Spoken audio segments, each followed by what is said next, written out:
Jackson has his game, Garrett has his game, and now it's your game? I don't know. I mean, we're all happy for each other wherever the ball goes. So whoever has that big game, we're proud of them. But we don't know who's going to have that big game. So we all go out to practice every day, try to get better. And whoever has that big game, we're proud of. You know, you've had a couple of those deep balls that you're like in the middle of celebrating and don't realize it's happening. Yeah. So, like, what's going through your head with plays like that, especially when, like, you haven't necessarily been involved in the opportunity? What's going through? I mean, when you get a big play, you're super excited, but it's a long developing play. You can't really get mad about a holding penalty, but I mean, it happens. Everybody makes mistakes, but we just got to move on to the next play. I guess you probably don't know who David Boston is, but that record's been existing longer than you've been alive. In opportunities like that to break that record on Saturday, what would that be? That would be huge. I mean, coming on Ohio State, I never thought I would be in a conversation for that. It's a huge blessing, and I worked hard for 3.5 years to be able to put my family and I in a good position, and I feel like I've done that, and there's a lot of blessings coming, and I'm proud of that. Chris, CJ is now maybe the Heisman. What do you think of that? It's huge. I mean, I've seen him develop throughout the year. He's gotten better and better every week. So to be able to see that, I'm proud of him. The way he carries himself on and off the field. So I only can say I'm proud of him. What's most impressed you? Surprised you? No, it did not surprise me at all. What has most impressed you or surprised you? The most thing that impressed me is just how he handles himself off the field. All the negativity early on in the year, he just kept pushing. He had that shoulder injury, so he just kept pushing and believed in God, and now he's here, and I'm proud of him, and can't wait to see what he does the rest of the year. Did you deal with him much last year? What was he like last year? Because that was a hard year. You talking about CJ? I seen him throw the ball around with the twos. I mean, we had Justin, so I was at practice watching him, the way he threw the ball and his arm talent and stuff, but I knew he was going to develop into the guy he is today. And Was there a certain time when you go, hey, you might have something? right when he got here, I feel like the first couple practices I saw him throw the ball. The arm talent he has, and the pocket presence, everything about him I liked. So that's what really caught my eye. Kind of put your fate in his hands a little bit at Justice, and then you kind of decided to come back, even though you had this inexperienced quarterback. Did you just kind of address the faith that you had in him and how much that played into your decision to come back? That's huge. I mean, that was huge. I mean, I trusted him coming back. It was one of the reasons why I came back to be able to play with him, and watching him develop this year is huge. And like I said, his arm talent was huge. And when I first saw him, I knew I wanted to play with him. So. Chris, how windy was it Saturday? Didn't get to ask you this after the game, and how impressive were some of those throws in that kind of breezy conditions? It was kind of windy out there, but I feel like we stuck to our ground, and we really didn't panic. So to be able to make those throws CJ did, that's high level and veteran move. So, and especially the one you were lamenting that he got called back, you know.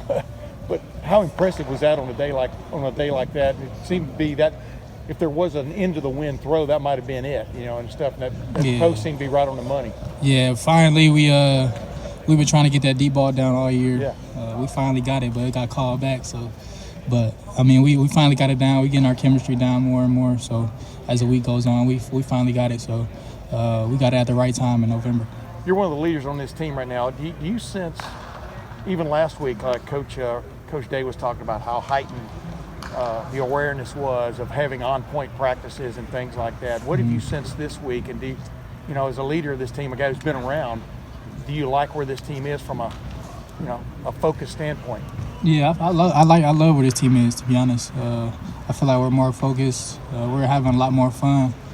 Early in the year, we're kind of tense and just trying to make the perfect play every play. But I feel like we loosened up. We're mentally better, physically better, and I feel like we're making the right plays. So what do you see when you could say something like that? What do you see out there in practice and stuff that tells you that guys are focused, but they're like not uptight about it. You know what I mean? What just shows up? We're having fun. We're talking mess to each other. Receivers, DBs talking mess to each other. We're having fun out there, but we're also going hard. We're going real hard, competing a lot, ones on ones, twos on twos. So I feel like we're just taking that next step and being pros about it. What does it mean to you to be a semifinalist for the Biletnikoff Award? I walked up, you may have been asked this earlier, but what does it mean to you to be one of the 10 semifinalists for the Biletnikoff Award? That's a blessing. Be able to have that honor is huge. I know we have 3 good receivers, and to be able to represent Ohio State in the Biletnikoff semifinalists is huge for me. So I just got to keep going and keep getting better and keep representing. You know, I asked you about David Boston a couple of weeks ago when you sat down here and stuff. Have you done any more research on this guy? Do you know any more about him, that this guy you're about to leave in your dust?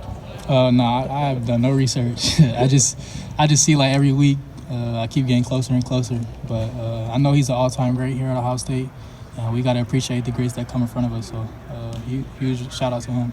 So Chris, do you pay attention to stats at all throughout the season, whether they be yours, another guy on another team, or just the other team in general?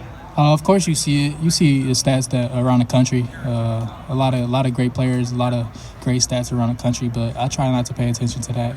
Just try to help my team win. And at the end of the day, as long as we're winning, I'm good. I'm good with that. So what about the fact that Michigan State dead last in the entire country as far as giving a passing yards? Oh yeah, I saw that. Does Yeah. that say anything to you at all? I mean, are you licking your chops a little bit when you see something I like definitely that? saw that earlier in the week. So,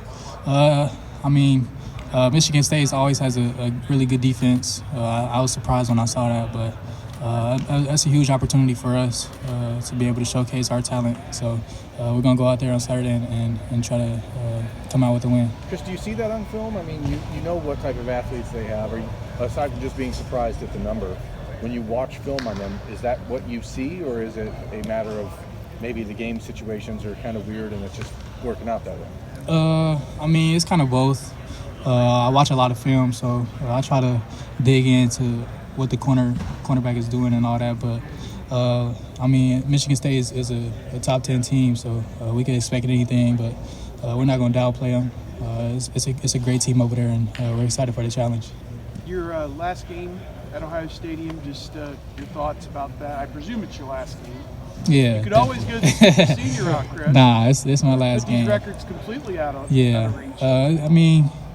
When I first got here, I didn't know my career would go like this. I just kept my head down, kept working, and I'm here now. So it's my last game in the shoe, and I'm definitely not going to take it for granted. And it's a huge blessing, but I can't wait to play in it.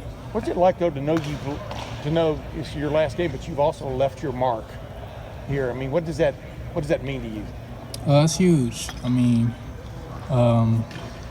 Being here for 3.5 years was probably the best part of my life.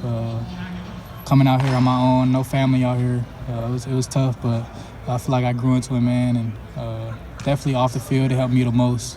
On the field, it's going to happen on the field, but I feel like in the classroom and off the field, it helped me the most and shaped me into who I am today. And I think this is a question that we can ask later too, because you got time still with Ohio State. But do you feel like, Ohio State's wide receiver room has had a lot of talent, and you came into a talented room, you're leaving with a talented room. Do you feel like you've left the Ohio State receiving room better than you found it? When I first got here, there's a lot of older guys, a lot of seniors, a lot of talent in the room. But I feel like as my career kept going on, I feel like the younger guys had a lot of talent. A lot of guys like Garrett Jackson, Jameson, Julian, Marvin, Mecca. So many guys that keep coming in year in and year out and just keep making the room better. So I feel like there's a lot of talent in the room, and I feel like it's just going to keep getting better in the receiver room.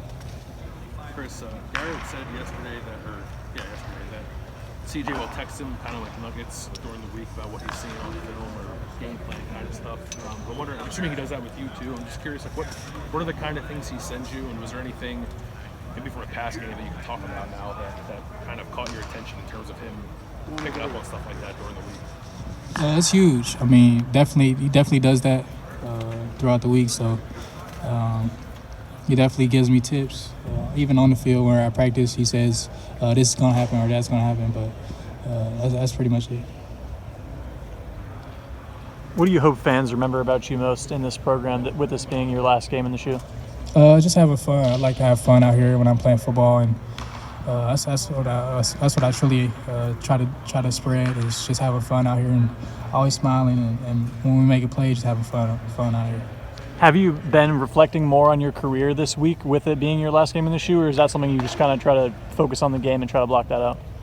I try to block that out. I mean, a lot of other people focus on that, but I'm just trying to focus on play by play and just trying to come out with a win. Chris, you're like the emotionless guy in your room, and this is a big emotional weekend. Do you think that there's a moment when that will hit you, or is it after the game Saturday night? I'll try to leave my emotions out, but I think it'll hit me after the game. I try to leave my emotions out before the game and during the game, but I feel like it'll hit me most after the game when it's all over. David Boston played for the Chargers.